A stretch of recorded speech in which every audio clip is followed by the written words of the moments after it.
Ladies and gentlemen, it's a pleasure for me to be here on such a beautiful day in the great city of Detroit.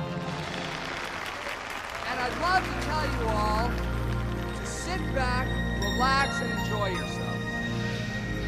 I'd love to, but unfortunately, I can't do that. Ladies and gentlemen, it's a pleasure for me to be here on such a beautiful day in the great city of Detroit.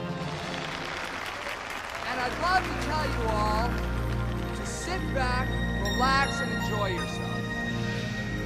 I'd love to, but unfortunately, I can't do that.